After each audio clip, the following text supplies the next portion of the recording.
El tema que nos va a ocupar en esta mañana lo podemos titular Amor de pura gracia. Es así como el Señor describe lo que Él hace, lo que Él promete en este capítulo. De hecho, no solamente en este capítulo, en todo el libro. De hecho, todo el libro es un libro de amor. Este es un libro de amor. Lamentablemente, como sucede con nosotros los seres humanos en este mundo caído, el amor se puede corromper. Y lo que encontramos en este capítulo es la historia de un amor que se corrompió, un amor corrupto, un amor traicionero, un amor adúltero, el amor de una mujer que se casó con un profeta, una mujer llamada Gomer, y esta mujer cometió adulterio contra su esposo. No fue fiel en su amor hacia el esposo. Sin embargo, el profeta amó a esta mujer hasta el final. De manera que esto es un amor en dos vías, pero una de las vías está corrupta. Una de las vías es corrupta. Un amor de uno de los dos amores que aquí encontramos es corrupto, pero el otro amor es un amor fiel, un amor misericordioso. Y el Señor lo describe aquí en este capítulo como un amor de pura gracia. Vamos a leer todo el capítulo, hermanos, y luego vamos a considerar a qué se refiere Dios cuando dice que ha amado a su pueblo de pura gracia. Leamos el capítulo 14, dice: Vuelve, oh Israel, a Jehová tu Dios, porque por tu pecado has caído. Llevad con vosotros palabras de súplica, y volved a Jehová y decidle: Quita toda iniquidad, y acepta el bien, y te ofreceremos la ofrenda de nuestros labios. No nos librará el asirio, no montaremos en caballos, ni nunca más diremos a la obra de nuestras manos: dioses nuestros, porque en ti el huérfano alcanzará misericordia. Yo sanaré su rebelión, los amaré de pura gracia, porque mi ira se apartó de ellos.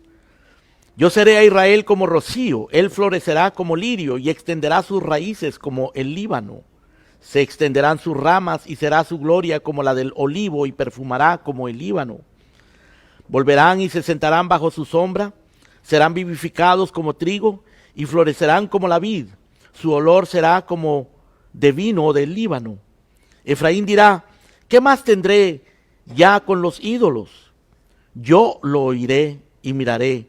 Yo seré a él como la haya verde. De mí será hallado tu fruto. ¿Quién es sabio para que entienda esto y prudente para que lo sepa? Porque los caminos de Jehová son rectos y los justos andarán por ellos, mas los rebeldes caerán en ellos. Amén. Vamos a orar, hermanos. Padre nuestro, gracias te damos por tu palabra, por tu amor, por tu gracia. Y te rogamos que esta mañana vengas, nos visites, nos hagas comprender y nos hagas vivir, Señor, esa gracia. En el nombre de Cristo Jesús. Amén. Amén. El amor de Gomer, uno de los personajes principales de este libro en Oseas. Y Gomer era la esposa del profeta. Ese fue un amor corrupto, adúltero, un amor traicionero. El amor del profeta Oseas hacia Gomer fue un amor redentor, inquebrantable, fiel, amor de pura gracia. El libro comienza con esta historia. Dios le dice al profeta que se case con una mujer de la cual ya se tiene antecedentes, que es adúltera, que es fornicaria. Y el profeta, en obediencia, se casa con aquella mujer. Pero el profeta la ama. El profeta la recibe delante de Dios y le abre su corazón. Y la mujer adúltera, la mujer fornicaria, comete adulterio nuevamente. Le es infiel a su esposo, al profeta, y se va detrás de sus amantes. Pero el profeta la ama y el profeta la busca, la encuentra. Tiene que pagar para volver a comprarla porque ella se ha vendido a sí misma como esclava y él tiene que pagar para rescatarla y volverla a traer consigo. Ese es el amor del profeta. El primer capítulo y el segundo capítulo de este libro nos hablan de esta historia. Estos dos personajes, este profeta y su mujer, tuvieron 3 hijos. A uno le llamaron Jezreel. Si ustedes vienen al capítulo 1 lo pueden leer allí. A uno le llamaron Jezreel. En el verso número 3 y 4 dice que él fue y tomó a Gomer, hija de Diblaín, la cual concibió, le dio a luz un hijo y se llamó Jezreel. Jezreel porque Dios dijo que de aquí a poco habría de castigar a la casa de Jehú por la sangre de Jezreel y haría cesar la casa de Israel. Jehú y Jezreel eran símbolos de la ira de Dios, del castigo de Dios contra la iniquidad. Y ese muchacho se llamó Jezreel como un símbolo del juicio, de la destrucción divina en contra de sus adversarios. Tuvieron otra hija y otro hijo y le pusieron por nombre Lo-ruhama. Una hija, en el verso número 6 dice, le pusieron por nombre Lo-ruhama. Lo-ruhama significa no compadecida, no compasión, porque Dios anunció a través de esa hija que Él no iba a tener compasión de su pueblo rebelde, porque su pueblo se estaba comportando como una ramera con Él, estaba adulterando contra Él. Tuvieron otro hijo. En el verso número 9 del capítulo 1 dice que le pusieron por nombre Lo-ami, que significa no pueblo, porque Dios sentenció que Israel habría de dejar de ser su pueblo por causa de su iniquidad, de sus abominaciones y de su pecado.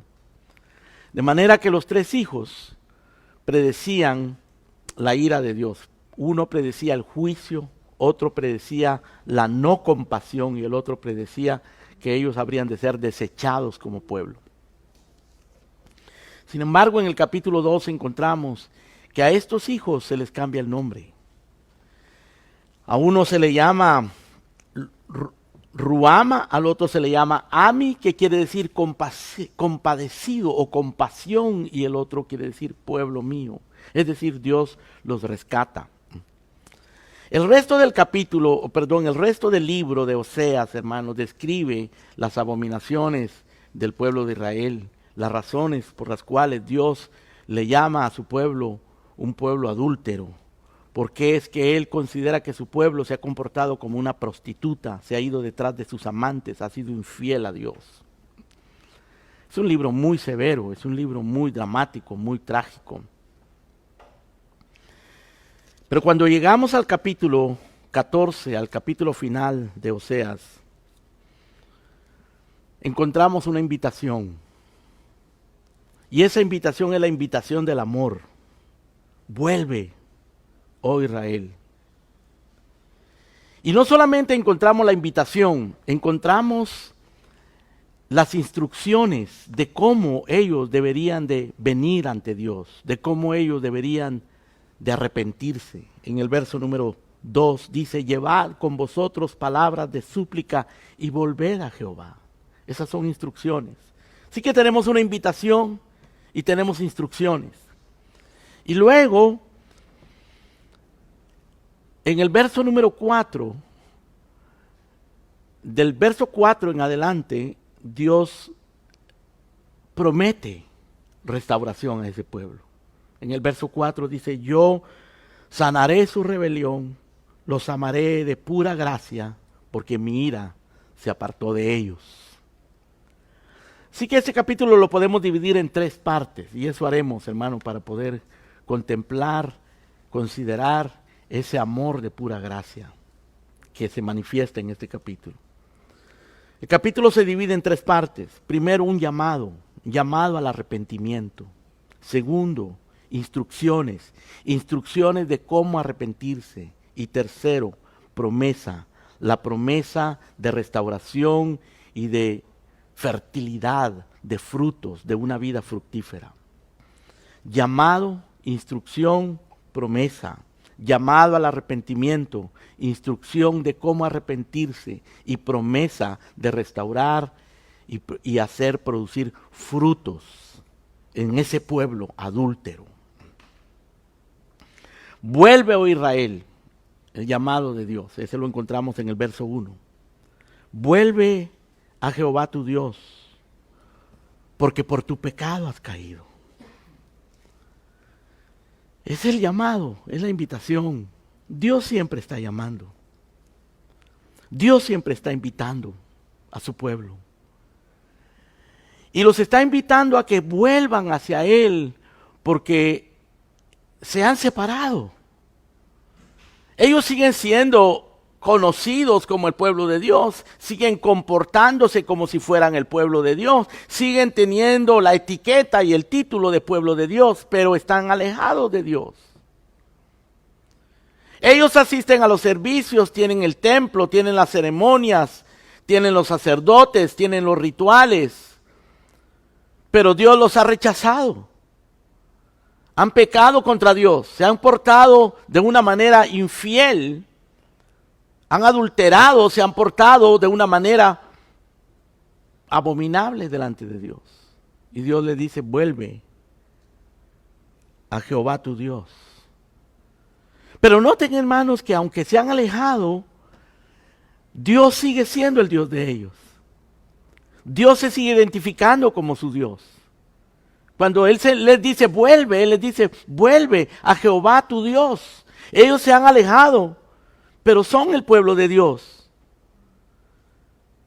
Y a través de ese hijo que nació, que de los 3 hijos de Oseas, Dios predijo que este pueblo, que era su pueblo, habría de dejar de ser su pueblo. Cuando Él puso a aquel hijo, Lo-Ami, dice el versículo número 8, del versículo número 9 del capítulo 1, Dios le dijo, ponle por nombre Lo-Ami, porque vosotros no sois mi pueblo, ni yo seré vuestro Dios. Dios los está amenazando con que ya no serían su pueblo. Pero aquí tenemos en el capítulo 14, hermanos, un remanente. Hay un remanente, un grupo pequeño, porque Dios rechazó a este pueblo. Pero hay un remanente al cual Dios está llamando. Y le dice, vuelve, oh Israel, a Jehová tu Dios.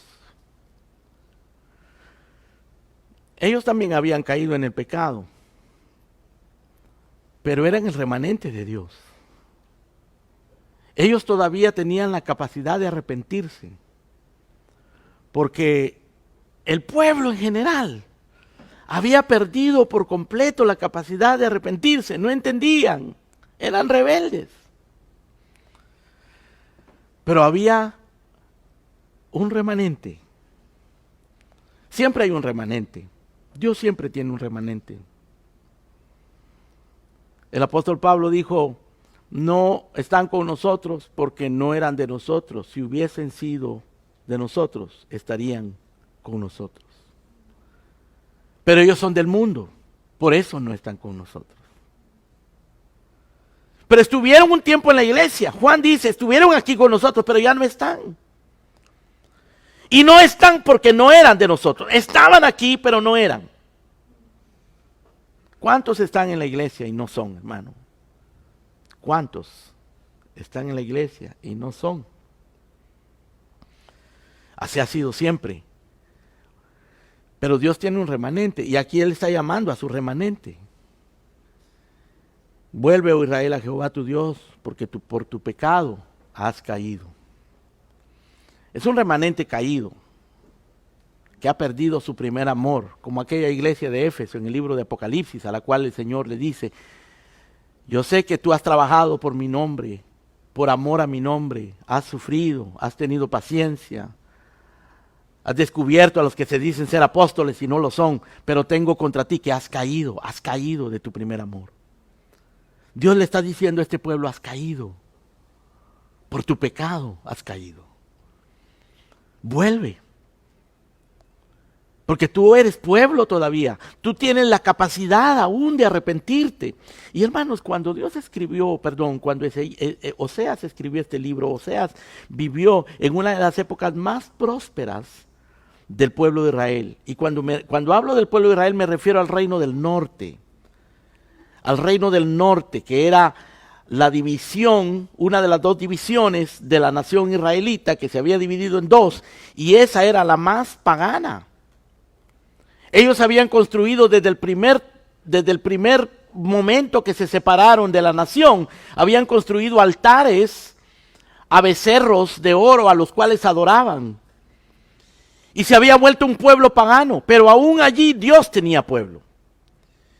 Y Oseas predicó en una de las épocas más prósperas de esa nación. Y justo en esa época, en ese momento de prosperidad, fue cuando ellos cayeron bajo el asedio de los asirios y fueron llevados cautivos para nunca más regresar.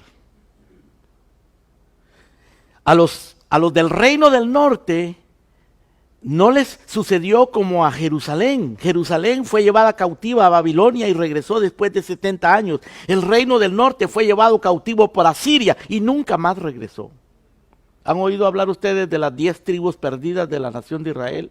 Las 10 tribus perdidas son esas. Se fueron esparcidas y no regresaron. Y los que regresaron a Jerusalén. Porque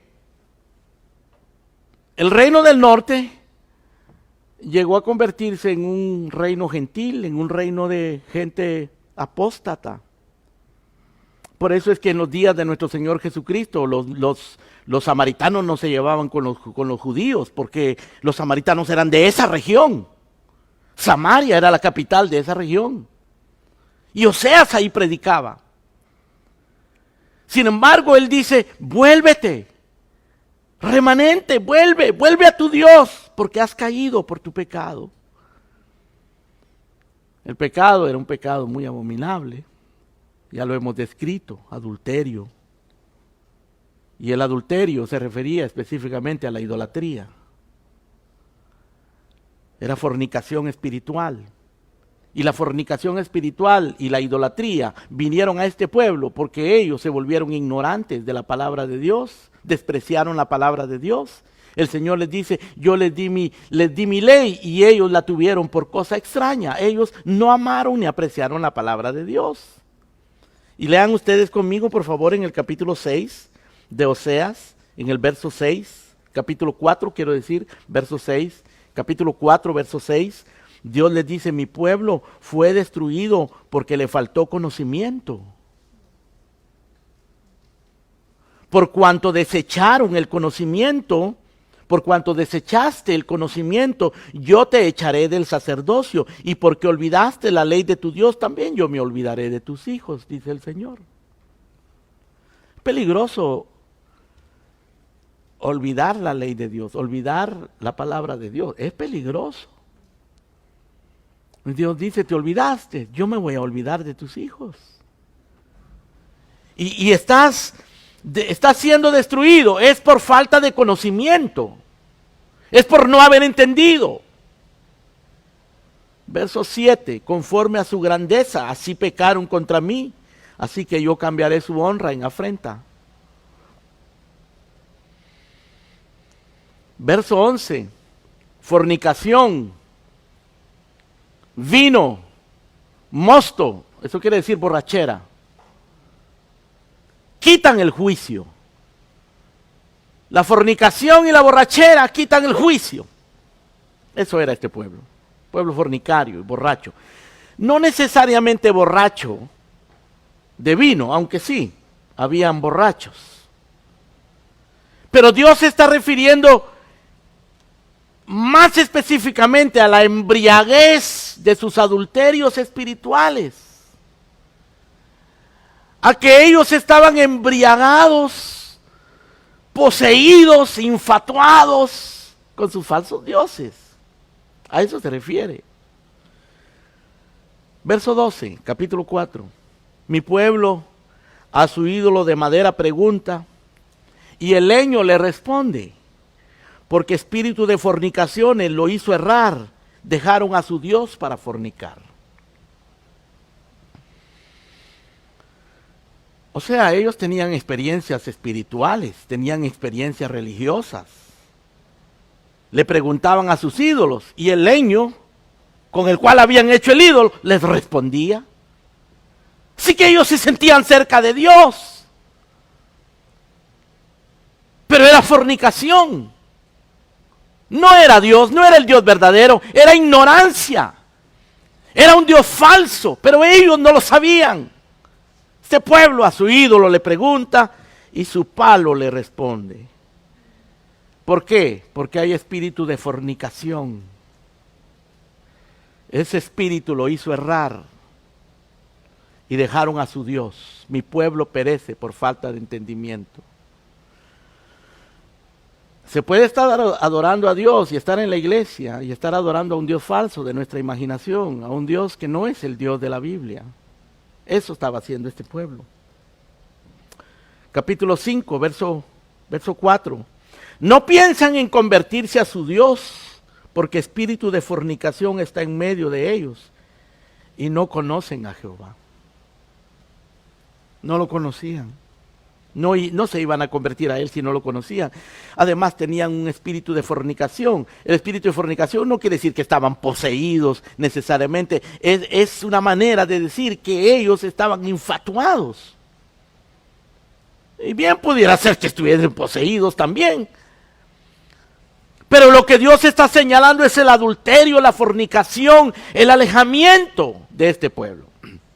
Y Dios les dice, vuélvete, oh Israel, a Jehová tu Dios, porque por tu pecado has caído. El pecado, queridos amigos, queridos hermanos, es una carga pesada. Es una carga pesada cuando la conciencia tiene que cargar con la culpa del pecado. Es algo insoportable. Pero hay algunos que ya no cargan esa culpa. Son fornicarios. No luchan contra su pecado. No hay conflicto de pecado. No piensan en convertirse a Dios, porque espíritu de fornicación hay en ellos. Pero aquí lo que Dios está invitando a su pueblo es a sentir la carga de su pecado. Le está diciendo, mira, es el pecado lo que te tiene así. Es el pecado lo que te ha llevado a esa condición en la que te encuentras. Has fornicado, has caído. Oh, no has dejado de ir a la iglesia.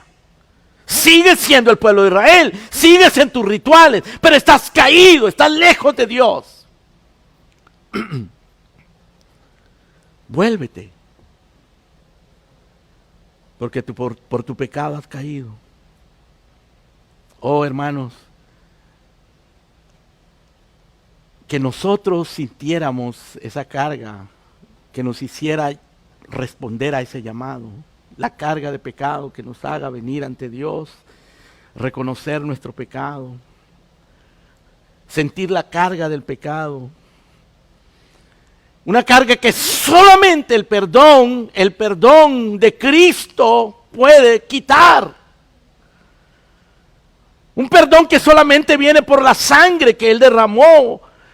Un perdón que solamente puede ser quitado. Una conciencia que puede ser limpiada solo por la sangre del Cordero de Dios. Él es el único que borra la culpa. Él es el único que trae paz y consuelo. Esta es la oración que se nos enseña aquí, hermano. Esto es a lo que Dios está invitando a su pueblo, a que vengan todos los caídos y que están conscientes de su condición caída, que entienden que necesita librarse de esa carga, vengan. Venid a mí y estemos a cuentas, dice el Señor. Si vuestros pecados fueren como la grana, serán emblanquecidos como la nieve. Si fueren rojos como el carmesí, vendrán a ser como blanca lana.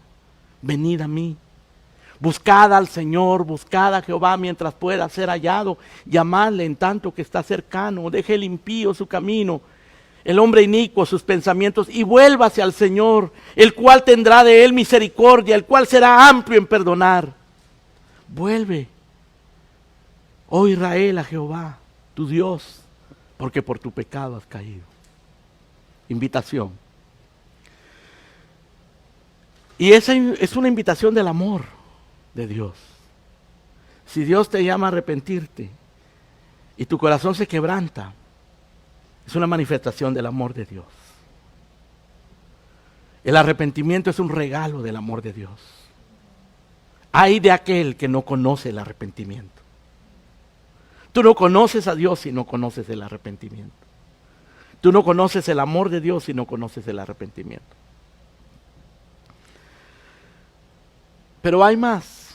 Lo segundo que encontramos en este pasaje es que el Señor le enseña a su pueblo, a su remanente, a aquellos a los cuales está llamando, cómo arrepentirse, cómo venir delante de Él.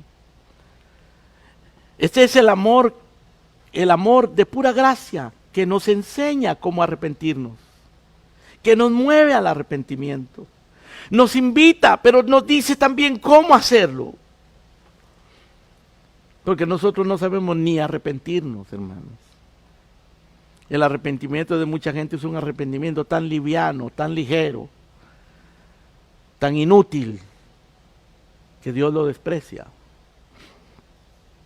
Pero aquí Él nos enseña, y Él dice en el verso número 2, llevad con vosotros palabras de súplica, y volved a Jehová. No vengáis con las manos vacías. Volved a Dios, pero venid con palabras de súplica. Llevad palabras de súplica. Y volved a Jehová y decidle, quita toda iniquidad. Y acepta el bien. El bien al que se refiere aquí, hermano, no es algo bueno que nosotros traigamos, sino es lo bueno que Él está haciendo en nosotros. El arrepentimiento. La Biblia de las Américas y la Nueva Versión Internacional traduce esto de otra manera. Dice, y acéptanos compasivamente. Es decir, se refiere a la compasión de Dios, se refiere a la bondad de Dios. Acéptanos con tu bondad. Ese es el sentido. Entonces el profeta le dice, vuelve Israel a Jehová tu Dios, porque estás caído por tu pecado, estás mal, reconócelo, estás mal. Pero ven con palabras de súplica,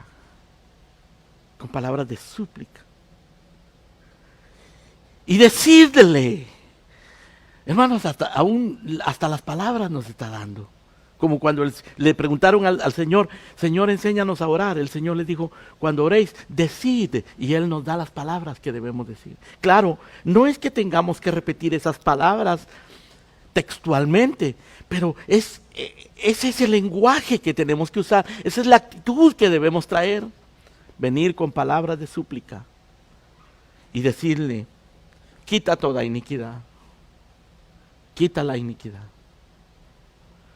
Aquí tenemos a un remanente, a hombres y mujeres que están respondiendo al llamado de Dios al arrepentimiento. Están respondiendo y están reconociendo su iniquidad, están reconociendo que están caídos, que han caído por su pecado.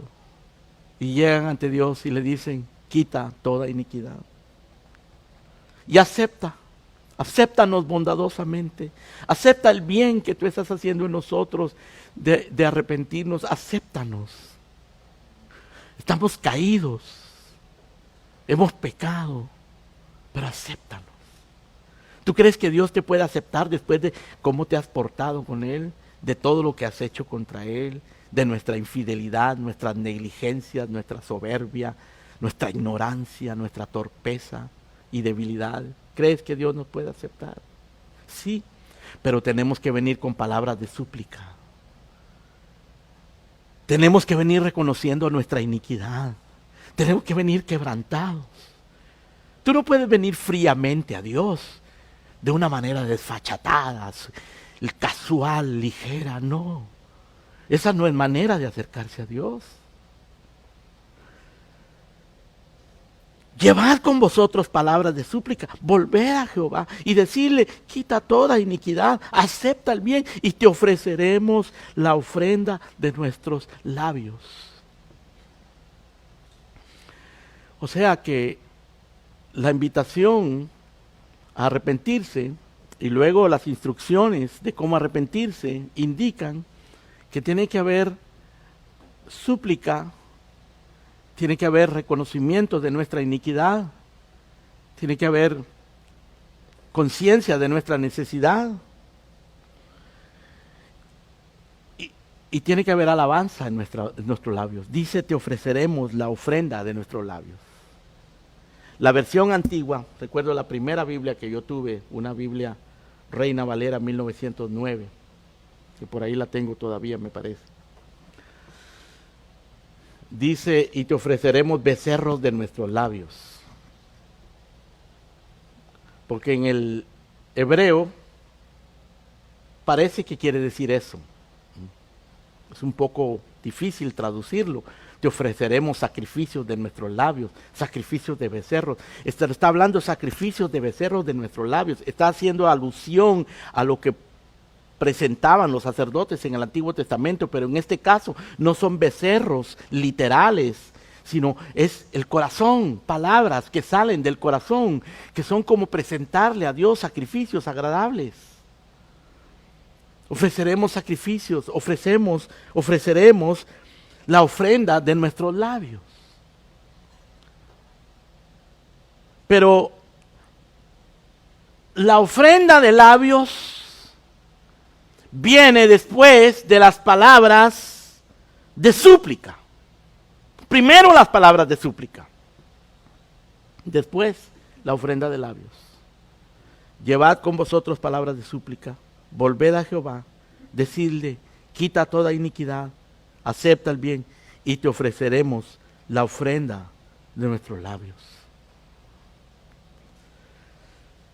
El profeta Joel y todos los profetas, hermanos, siempre predicaron el arrepentimiento, llamaron al pueblo al arrepentimiento y nosotros tenemos que entender eso. Nosotros somos llamados a vivir una vida de arrepentimiento.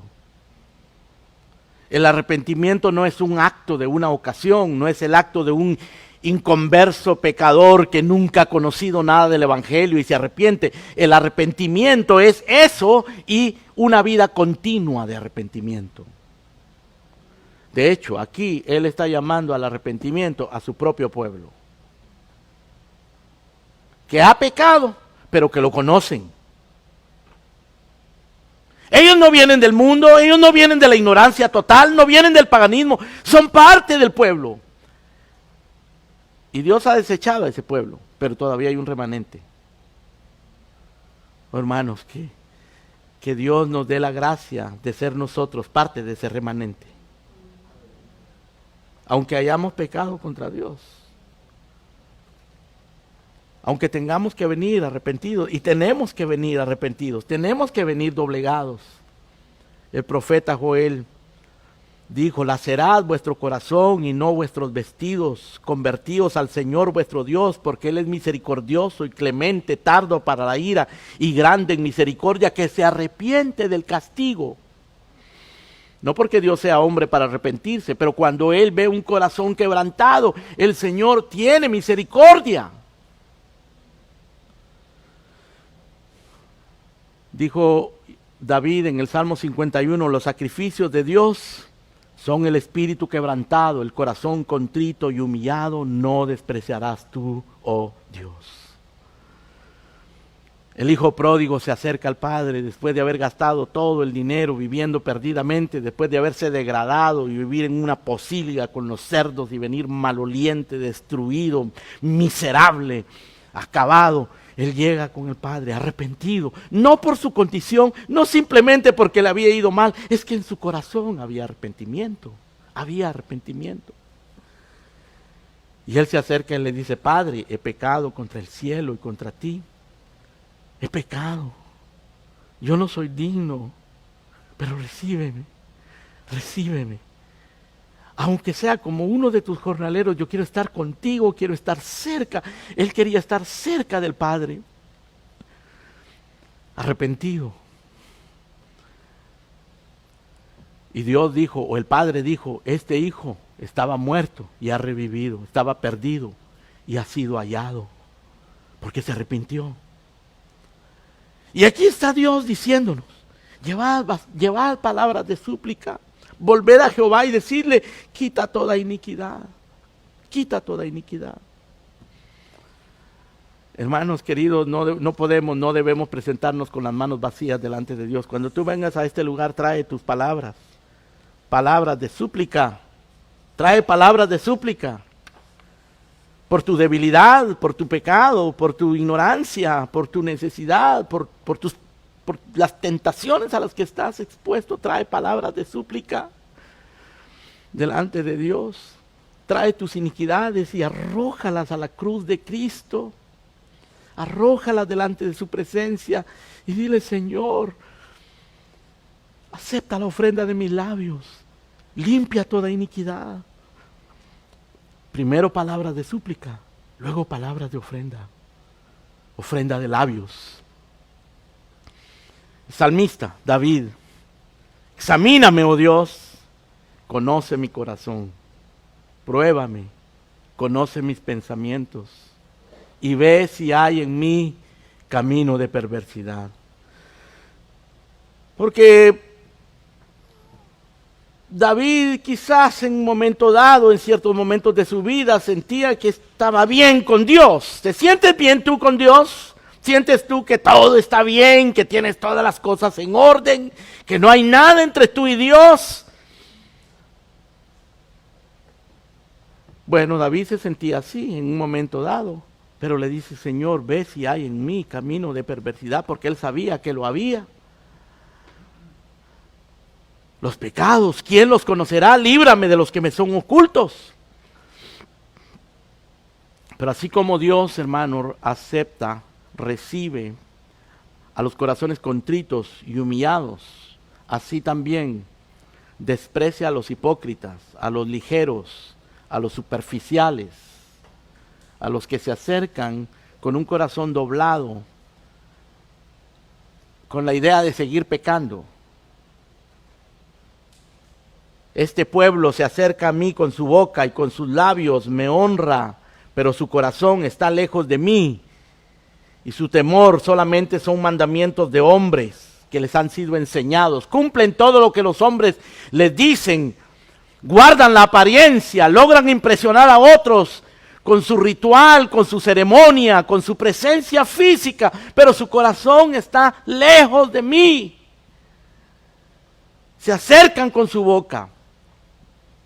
Con sus labios me honran, pero su corazón está lejos de mí. A esos rechaza el Señor. En Isaías capítulo 1, abran conmigo Isaías capítulo 1. El Señor le dice a este pueblo,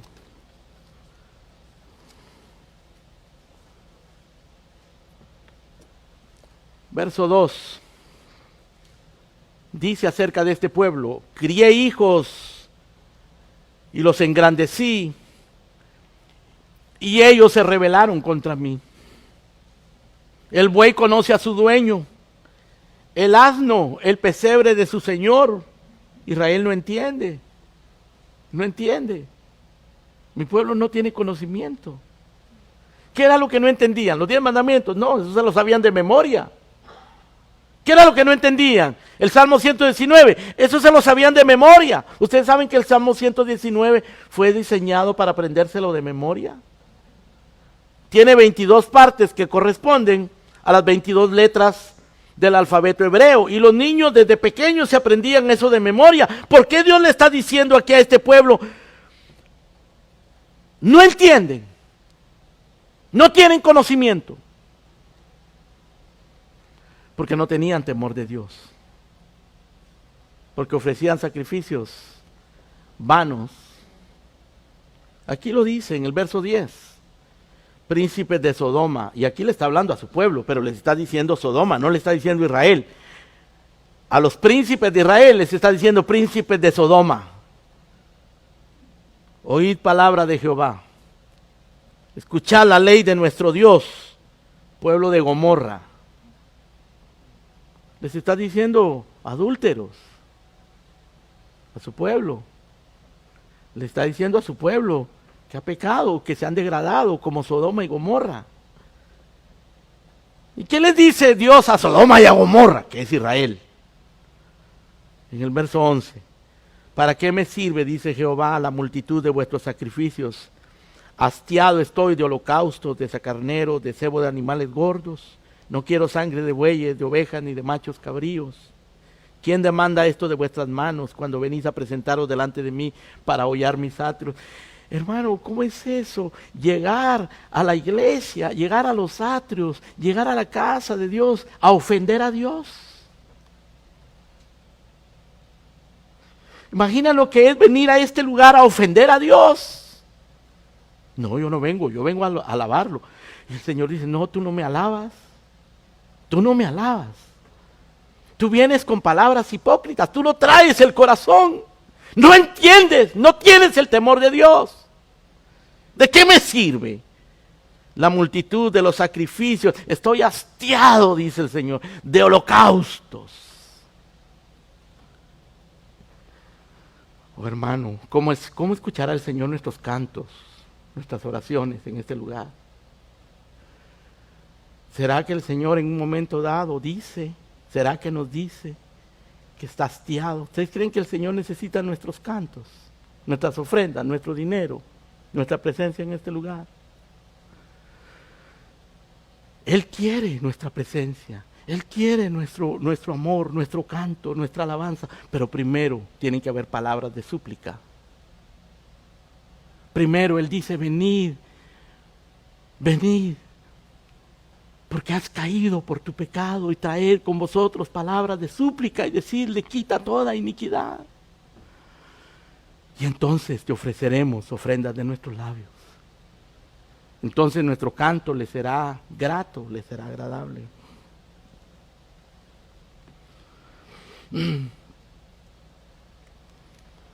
el verso número, regresemos por favor. En el verso número 3 hay más palabras que el profeta le dice al pueblo que debe ofrecerle a Dios en su súplica.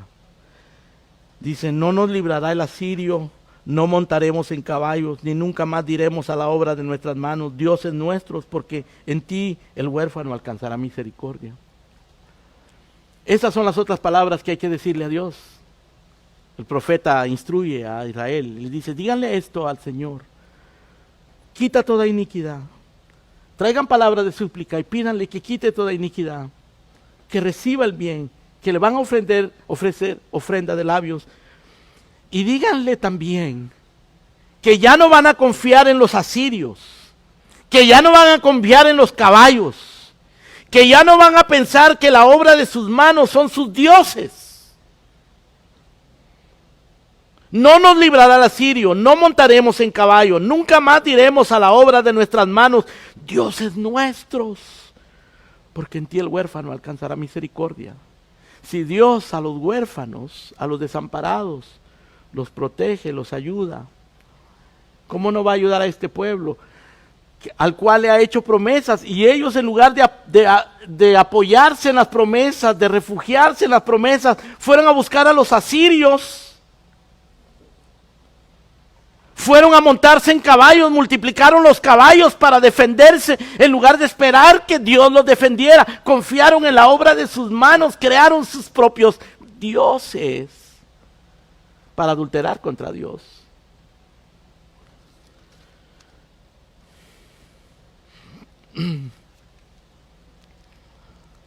Isaías 31, capítulo 1. Esto dibuja, hermano, lo que estaba pasando con este pueblo.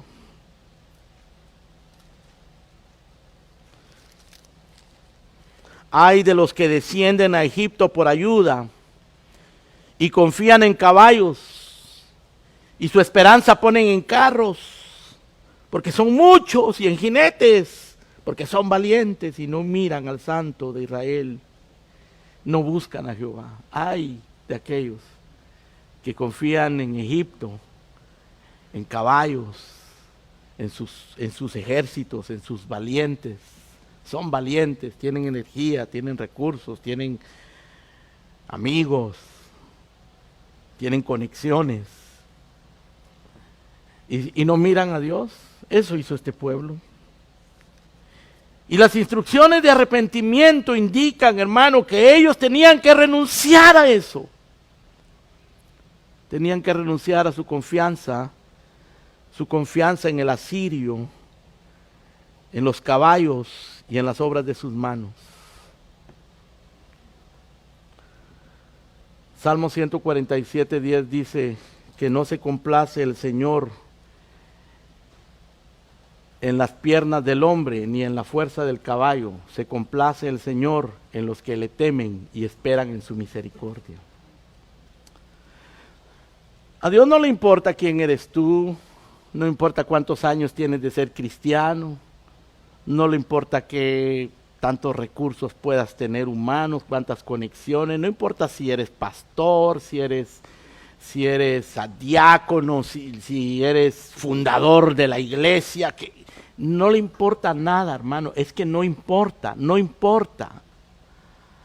Lo único que Dios espera es corazones que le teman y que esperen en su misericordia. Eso es todo. No hay más. Eso es todo. Por eso el Señor Jesucristo dijo, bienaventurados los pobres en espíritu, porque de ellos es el reino de los cielos.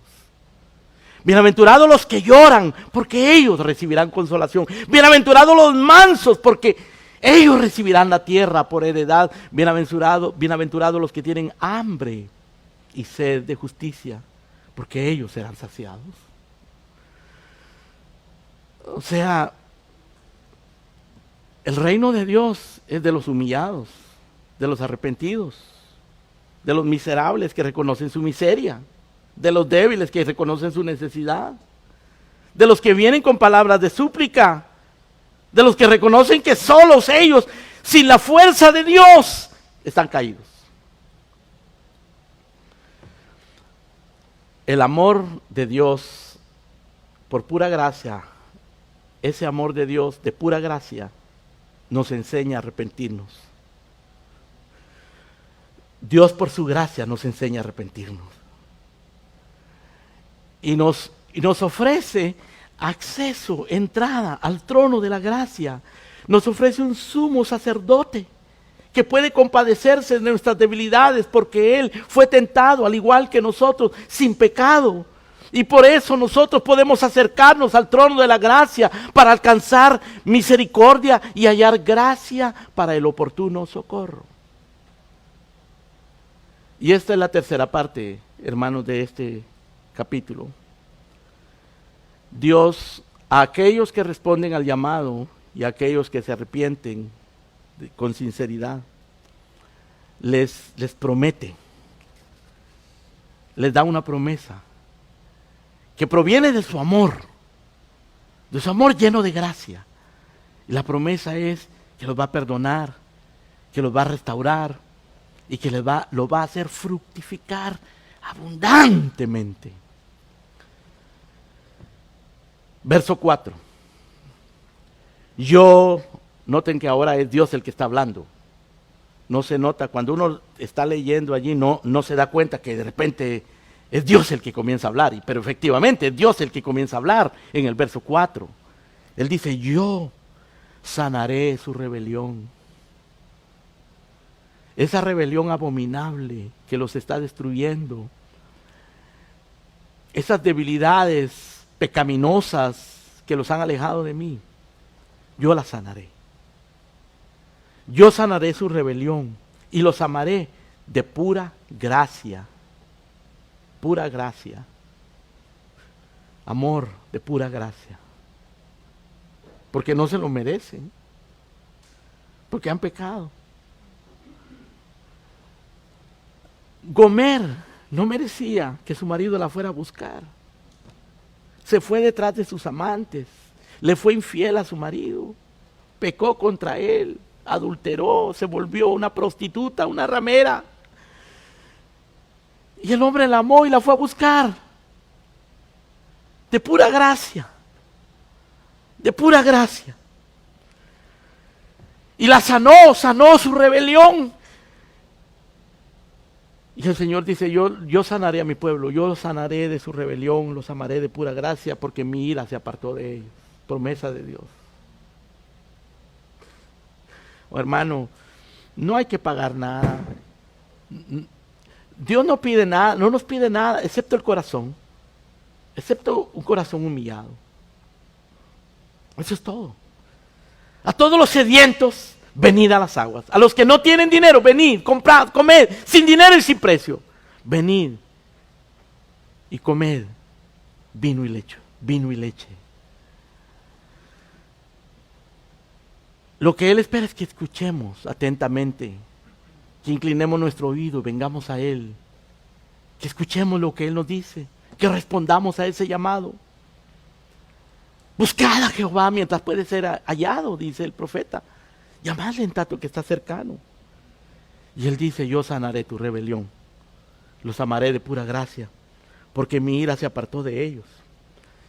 Y del verso 5 hasta el verso 8, hermano, desde el verso 4 hasta el verso 8, es una descripción de todo lo que Dios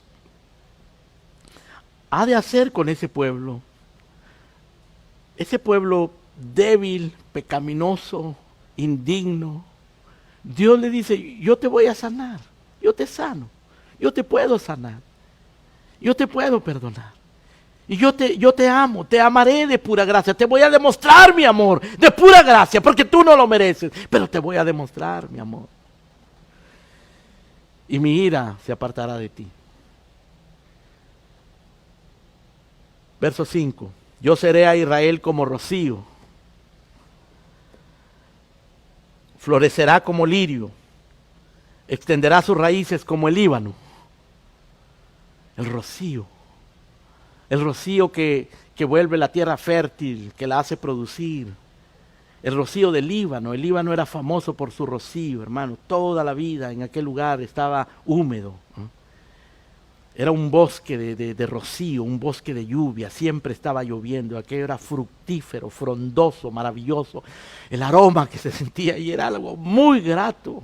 Muy grato. Las uvas ahí crecían frondosas. Era una cosa famosa, los vinos del Líbano.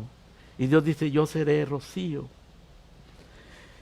Y florecerás como un lirio. Y extenderás tus raíces como el Líbano, como los árboles del Líbano. Los árboles del Líbano, los cedros del Líbano eran famosos, eran enormes, robustos, prósperos. Y sus raíces profundas. Y Dios dice, así será tu vida, como el Líbano. Y florecerás como el lirio. En el verso 6 dice, y se extenderán sus ramas y será su gloria como la del olivo y perfumará como el Líbano. Se sentirá el perfume de aquella jungla, de aquella selva frondosa, fructífera, rociada con la gracia de Dios. Eso es lo que Dios está diciendo.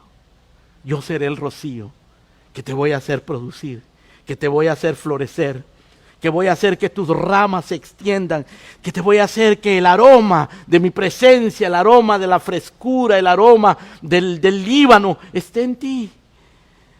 Yo voy a hacer el rocío, voy a sanarte. Verso 7. Volverán, se sentarán bajo su sombra, vivificados como trigo y florecerán como la vid, su olor será como el vino del Líbano. El olor de un vino fino, de un vino exquisito, único, traído del Líbano. Así van a ustedes a proyectar ese olor, ese aroma, dice el Señor. Verso 8, Efraín dirá, ¿qué más tendré yo con los ídolos? Efraín lamentándose, recordando, yo era un idólatra. espíritu de fornicación no me dejaba convertirme. Le preguntaba a mi ídolo y el leño me respondía, ¿cuántas abominaciones cometí? ¿Qué vida tan abominable vivía? ¿Qué vida tan degradada en la pocilga con los cerdos, sin conocimiento de Dios, lejos de Dios? Pero ya no quiero más eso. Efraín dirá, verso 8, ¿qué más tendré yo con los ídolos? No quiero nada más con los ídolos. El arrepentimiento, queridos hermanos, trae renuncia del pecado, repudio del pecado, rechazo del pecado. Y es por gracia, es obra de Dios. Dice, Efraín dirá, ¿qué más tendré yo con los ídolos? Yo, dice el Señor, yo lo oiré y miraré. Y yo seré a él como haya verde. De mí será hallado tu fruto. Qué frase más maravillosa, hermano. O sea, todos esos frutos, todo ese aroma, todas esas flores, todas esas raíces y esas ramas, toda esa gloria que ese pueblo va a disfrutar después de haber sido un pueblo adúltero, es porque viene de mí será hallado tu fruto. Yo seré su rocío. Hermano, Él es nuestro rocío. Él quiere ser tu rocío. Si estás seco, porque las vidas de los cristianos se secan por los afanes mundanos, se secan por la impureza del corazón, la indolencia, la negligencia, la indiferencia, la ignorancia. Se secan por el pecado, pecados secretos, ocultos. Destruyen malas decisiones, torpes decisiones contra la voluntad de Dios. Destruyen a muchos cristianos. Y el Señor dice, vuelve, oh Israel, a Jehová tu Dios, porque por tu pecado has caído. Y de mí será hallado tu fruto cuando comiences a fructificar. Vas a reconocer que no es tuyo, es mío, es de Él. Él lo hace, yo seré tu rocío. En el verso 9 termina haciendo una pregunta para que nos examinemos. ¿Quién es sabio para que entienda esto? Y prudente para que lo sepa. ¿Quién entiende que es supremamente importante, necesario, responder a ese llamado de arrepentimiento y traer palabras de súplica y venir quebrantados y ofrecerle al Señor nuestra iniquidad? Pedirle misericordia. ¿Quién entiende esto? ¿Quién entiende que hay que temer a Dios? ¿Y quién entiende que eso no es de nosotros, es de Él? ¿Quién entiende que Él es el que te va a hacer fructificar? ¿Quién entiende las promesas de Dios que son fieles? Que Él dice, pedid y se os dará, buscad y hallaréis, llamad y se os abrirá. Porque al que pide recibe, al que busca halla, y al que llama se le abrirá. Promesa del Señor. Vosotros sois malos y le dad buenas cosas a vuestros hijos. ¿Cuánto más vuestro Padre dará el Espíritu Santo a los que se lo piden? ¿Acaso si vuestro hijo os pide un pan, ustedes le van a dar una piedra? Si les pide pescado, le van a dar serpiente. Si les pide su hijo un huevo, le van a dar ustedes un escorpión. No, el Padre, si tú le pides misericordia, ¿qué crees que te va a dar? Si tú vienes con palabras de súplica, de arrepentimiento, no importa tu condición, no importa cómo esté tu hogar, tu matrimonio, tus hijos, tu corazón, tu vida, ¿crees que si vienes al Señor, Él no va a responder? ¿Quién es sabio para que entienda esto? Y prudente para que lo sepa. Porque los caminos de Jehová son rectos y los justos andarán en ellos, pero los rebeldes caerán. Si eres rebelde, vas a caer. Vas a caer. Y si estás caído, no te vas a levantar. Y no te vas a dar cuenta. Pero el amor de pura gracia de Dios está allí, disponible. Para que tú lo recibas. para que escuches su voz, su llamado al arrepentimiento, para que escuches sus instrucciones de cómo arrepentirte. Esto es para el pueblo de Dios, porque Él dice, vuélvete, oh Israel, a Jehová tu Dios. Es probable que aquí, entre los que estamos y que entre los que están escuchando, haya alguien cuyo Dios no es el Dios de la Biblia, no es el Dios creador de los cielos y de la tierra. Quizás tu Dios es un Dios falso. Quizás tu Dios es un Dios de tu imaginación, de tus sentimientos, de tu tradición, de tu religión, pero no el Dios verdadero. ¿Sabes tú lo que es estar en pacto con Dios? ¿Sabes cómo entrar en ese pacto? Solo hay una manera de estar en pacto con Dios y es a través de la fe en el Señor Jesucristo. No hay otra manera. Solo por su sangre. Solo en Él. Ven, quizás tú nunca has conocido la gracia y el arrepentimiento ni a Dios. Ven ahora para que Él sea tu Dios. Pero nosotros, el pueblo de Dios, también tenemos que venir. Porque este llamado específico de acá es para arrepentimiento, pero no para los del mundo, no para los inconversos, los incrédulos, es para su pueblo. No es confesión del pecado general que todos tenemos, sino es confesión de nuestros pecados personales, de tu condición personal, de tu realidad interna, de tu realidad diaria, de tus actos individuales, de aquello de lo cual tú, y solo tú, eres responsable. De aquello que has hecho malo delante de Dios o has dejado de hacer delante de Dios. De eso nos está llamando el Señor, que nos arrepintamos. A nosotros, su pueblo. Es confesión de pecado. Vuélvete a tu Dios, porque por tu pecado has caído. ¿Cómo se manifiesta tu caída? ¿En qué consiste tu caída? Porque esas caídas no son visibles siempre. Puede ser que nosotros digamos, bueno, fulano de tal cayó porque cayó en el alcoholismo y se ha emborrachado, o cayó en un adulterio, abandonó a su mujer. Eso cayó, se nota que cayó. Pero hay caídas que no se notan, hermano. Hay pecados que son respetables, decentes, invisibles. Nadie los ve, tú lo sabes, y Dios. Vuélvete porque has caído. Quizás tú digas, no, yo no he caído. No, no has caído. ¿Cómo está tu matrimonio?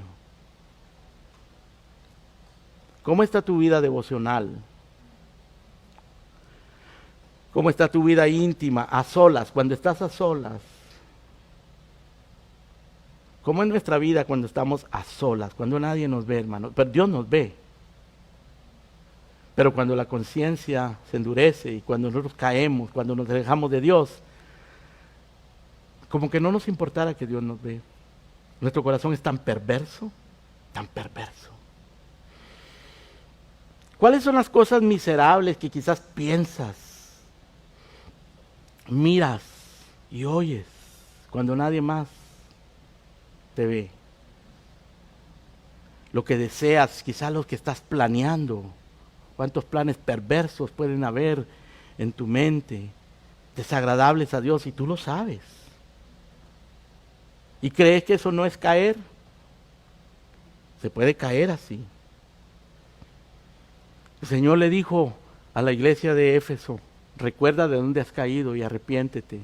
Le dijo a la iglesia de la Odisea, eres tibio, no eres frío ni caliente, te voy a vomitar de mi boca. Le dijo a la iglesia de Sardis, tienes nombre de que vives y estás muerto.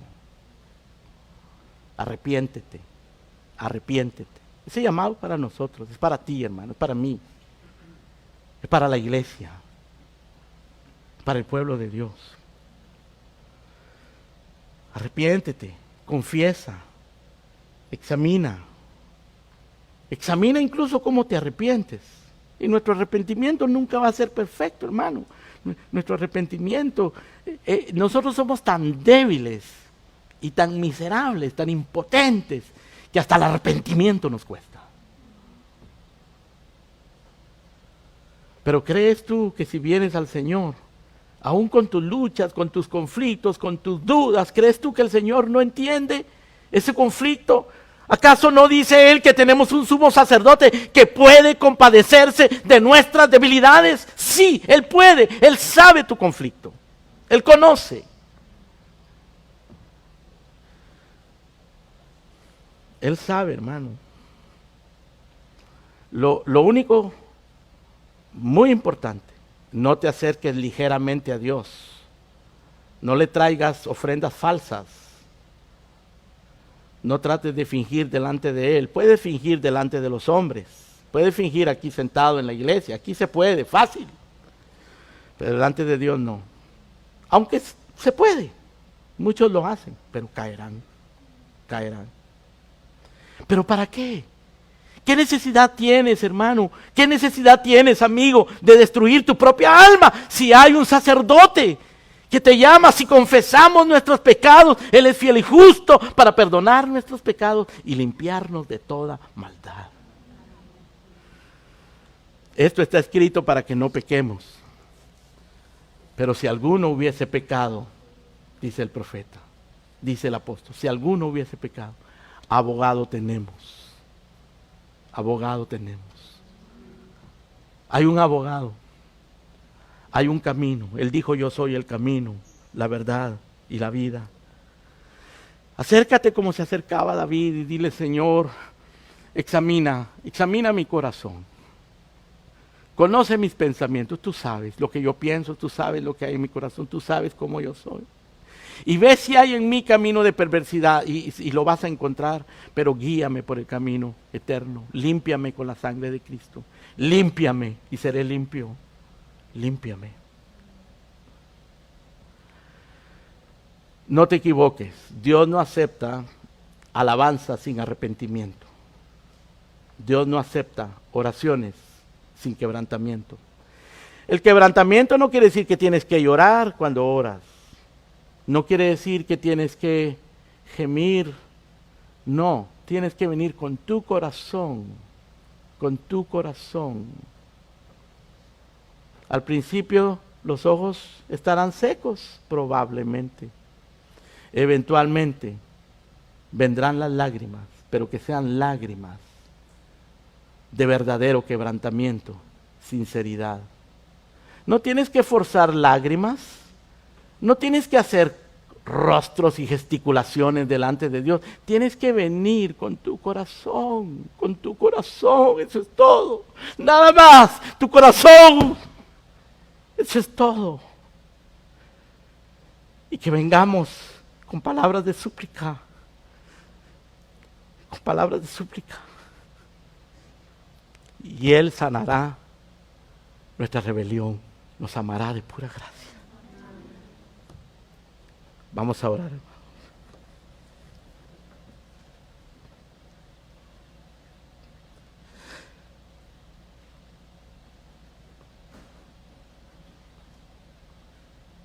Padre nuestro que estás en los cielos, te damos gracias por ese amor de pura gracia, por ese llamado, Señor, a volvernos a ti, porque tú eres nuestro Dios. Por ese llamado misericordioso a arrepentirnos, a venir a ti con palabras de súplica. Con palabras de súplica para que nos recibas, Señor, con tu bondad. Para que nos limpies de nuestra maldad. Para que quites, Señor, nuestras iniquidades. Ya no queremos confiar más en el asirio, ni en los caballos, ni en nuestras propias fuerzas, ni en nuestras justicias, ni en las apariencias. No podemos, no sirve, Señor, solo tú, solo tu gracia. Límpianos. Sánanos de nuestra rebelión, Señor. Sana nuestro corazón rebelde, nuestro corazón negligente, nuestro corazón indiferente. Hazlo, Señor, por tu gracia, porque en ella venimos confiados. Te lo pedimos, Señor, en el nombre de Cristo Jesús. Amén. Amén.